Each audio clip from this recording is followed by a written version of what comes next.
This is Lis Nielsen, Artist in the Woods. I'm glad you've joined me today.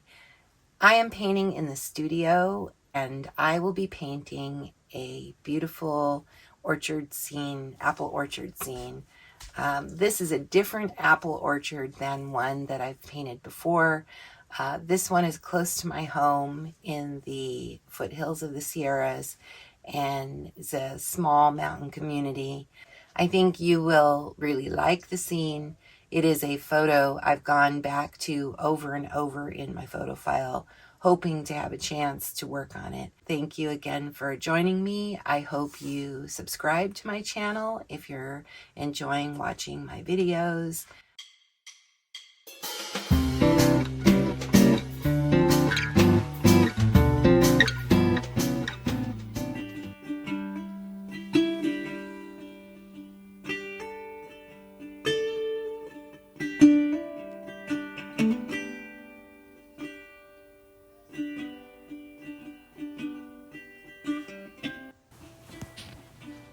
I have decided to use a different color for my tone today to tone my canvas. I'm mixing titanium white, some alizarin crimson, and a little bit of cadmium yellow in with that to give myself a muted, light, grayish purple tone. And I will be using my paper towel dipped in natural solvent and wiping that across the entire canvas. It dries quickly. There's not a lot of paint, there's a lot of solvent in this, and so it dries quickly, and then I can sketch my design over the top of that.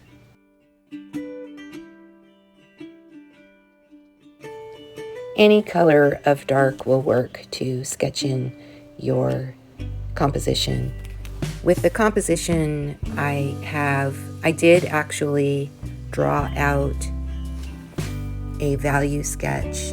It didn't have details in it, but I wanted to make sure that I knew where to place things on the canvas. The ratio of the canvas is a little bit different than the screen picture that I'm using. And if I were to look at Edgar Paint's book of compositions, it's a kind of a U-shaped composition, so sort of his tunnel U-shaped composition.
I mix up a warm dark, using some red, ultramarine blue, and some yellow. It is going to be a warm shadow at the base of the tree.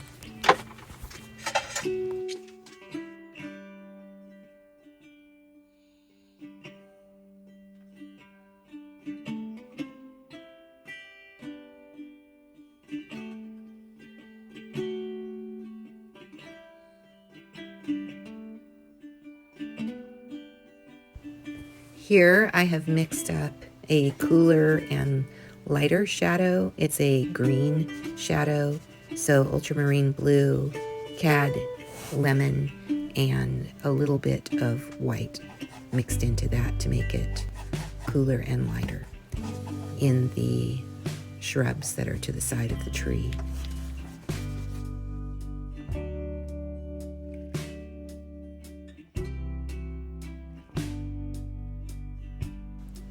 I continue doing my darks, and I am painting with that cooler shadow for those darks, trying to fill in on my block in for the tree, mostly working on darks at the beginning.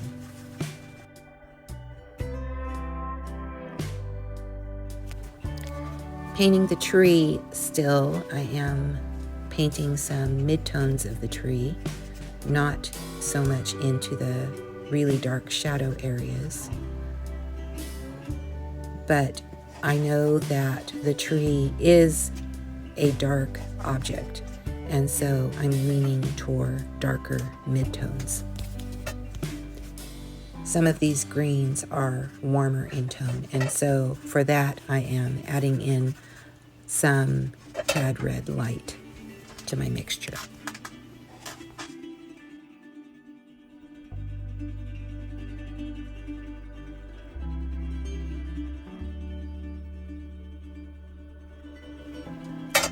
Here the shadow also has dark and warm tones, but in place of the cad red light, I use some alizarin crimson for my dark mixture. Ultramarine blue is always used in those dark mixtures.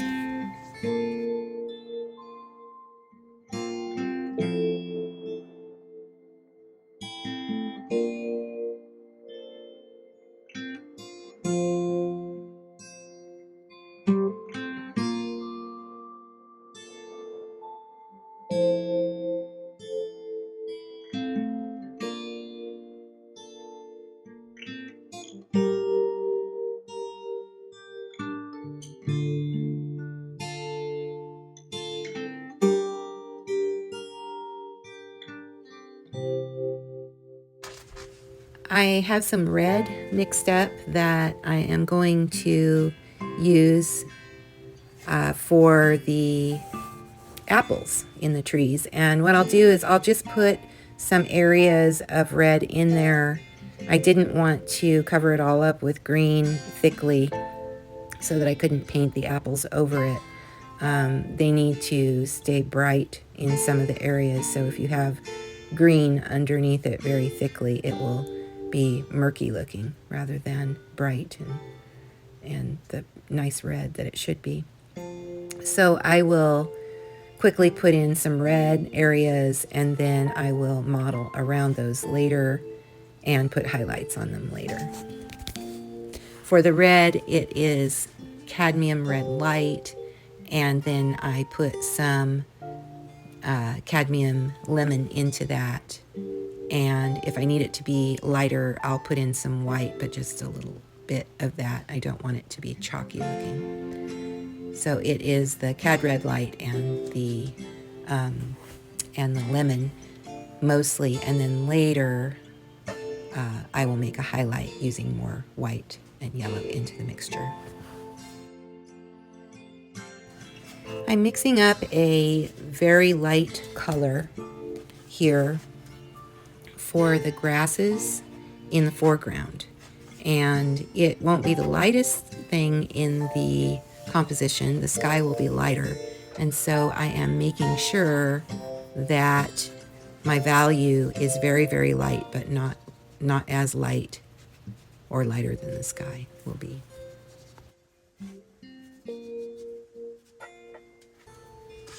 I have used titanium lemon yellow and just a hint of ultramarine blue in this mixture.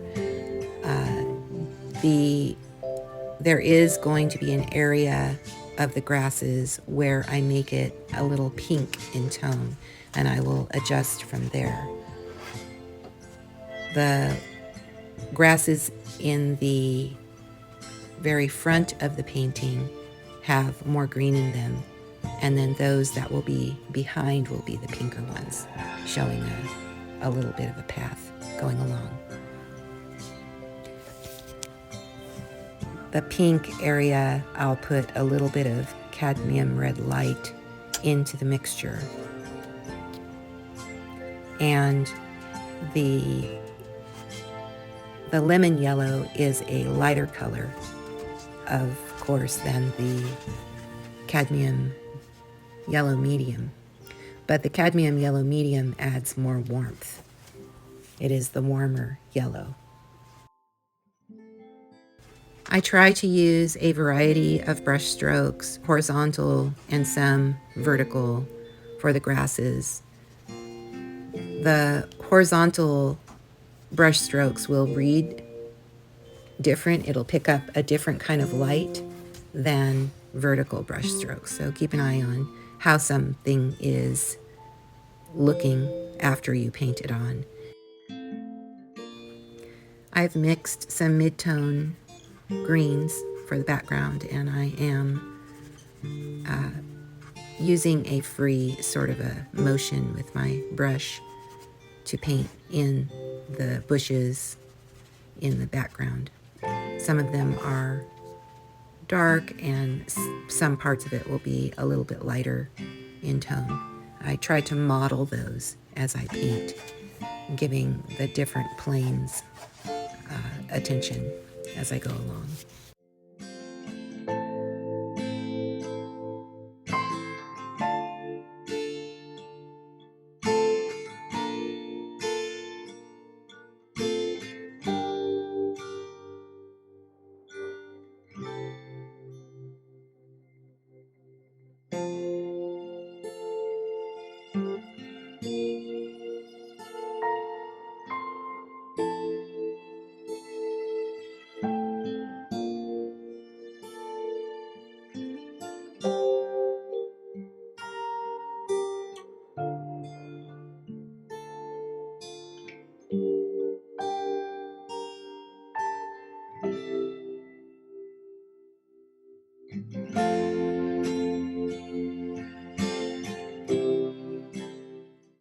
Now I am mixing up the background mountains.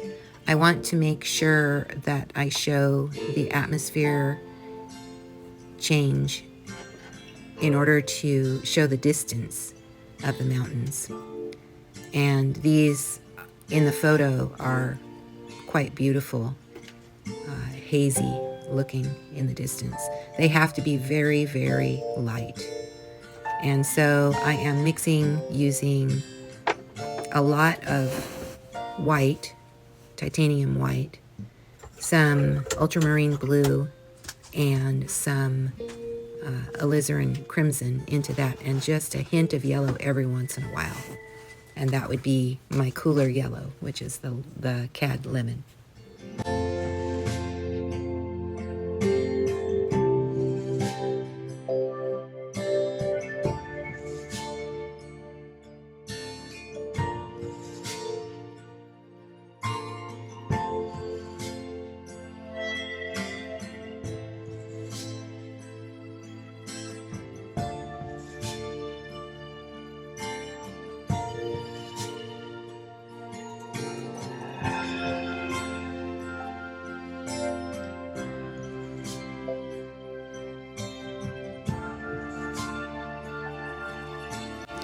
I add more white and more blue into the mixture for the further mountains behind, and it just shows more distance in there. I just make sure it stays very, very light without being as light as the sky is going to be.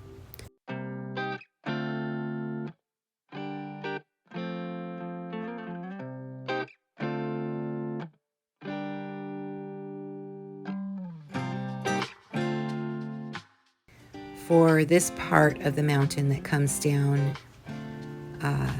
more, the mountain that is closer to us, I am showing some of the trees that are on the ridge, And as long as I keep enough blue into it, it will read as the mountain behind the tree.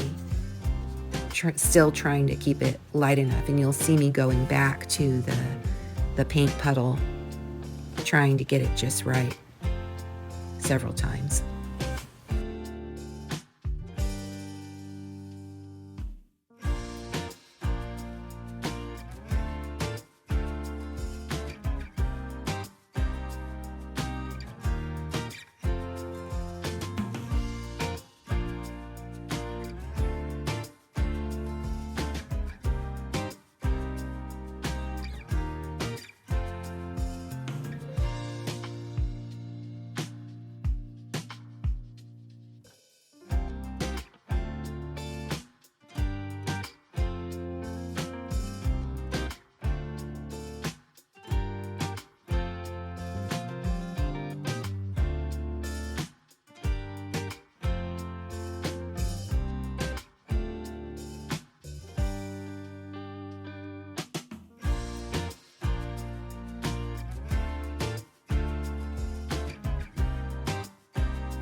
You see me here adding a little darker area up towards the top where the trees are, and adding the variation into that hillside or mountainside.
Now I'm mixing up the sky color, and I decided to just go with that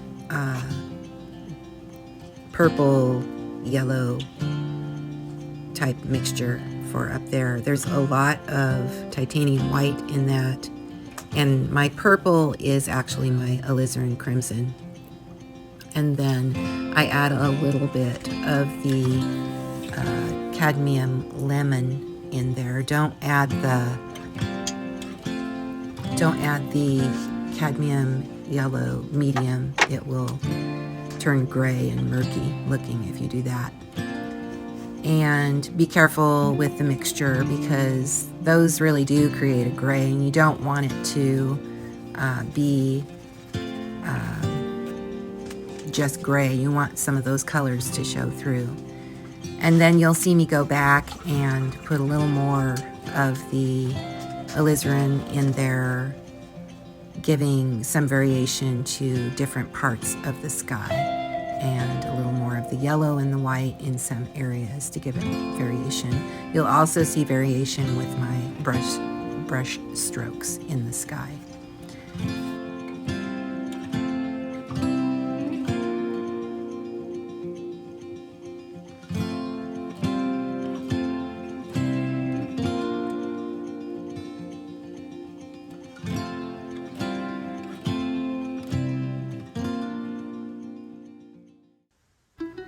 When I paint the sky holes, it is important to remember that those should be a little bit darker than the sky itself. Use the analogy of looking through a very minute hole in your hand when you hold your fingers together, like you do when you look at a solar eclipse. It actually darkens it it's sort of a lens effect. It darkens it as the enclosure gets smaller and smaller.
I'm giving my grasses a little bit more texture and showing the character of the grasses. I want to see the difference between the very low, bright grass and then the grass that's taller in the foreground, which will have a little more shadow on it.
when I paint the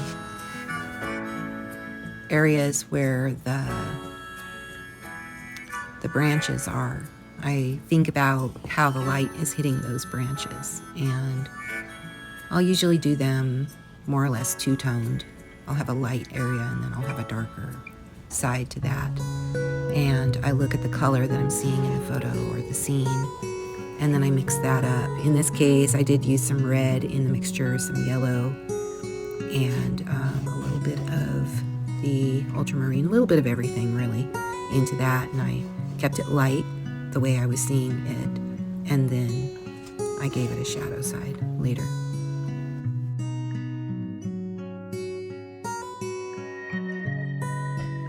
So there have been some inquiries about, or an inquiry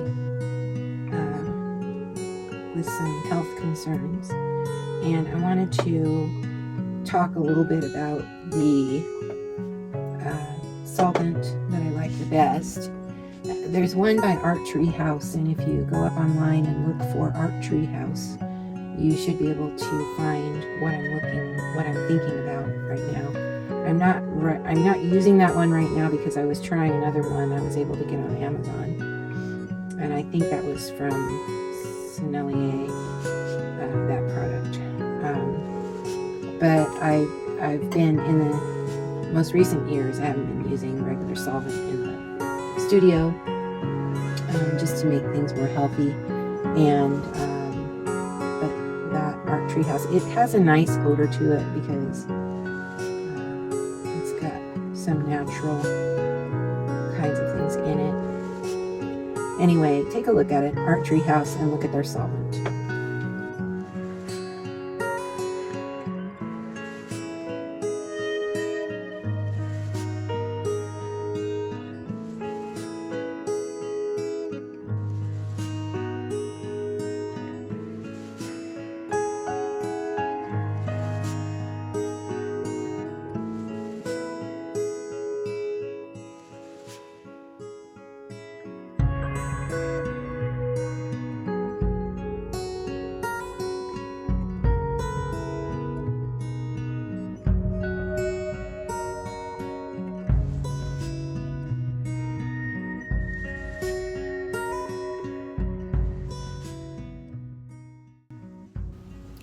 I'm just trying to work on those areas of leaves. It needed to be made more natural looking, and so I'm squinting my eyes and I'm trying to really refine things now.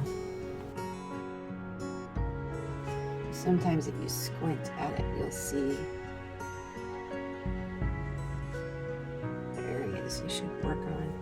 And I'm not one that advocates trying to paint every detail in. It's not my style. I'm an impressionist painter.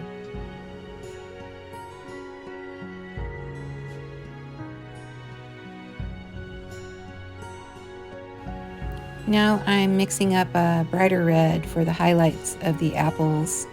I'll be painting those on, and then I will also mix up a shadow for the apples, and you'll see me working on that. I also work some on the negative space around the apples.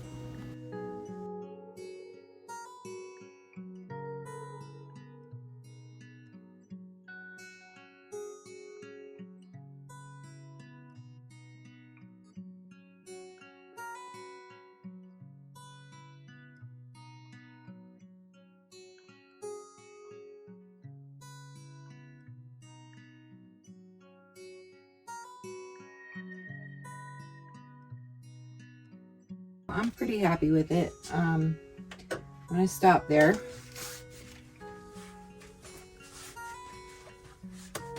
I'm really glad you joined me today. This is Lis Nielsen, Artist in the Woods. Please subscribe if you're enjoying these videos. If you liked this one, please give it a thumbs up and go ahead and comment. I am enjoying writing back to people. Happy painting. I hope you are painting. Keep it going and get out in nature, in the real deal. I plan to be out doing some plein air pretty soon up here in the mountains and on the coast. And I hope you join me for those videos.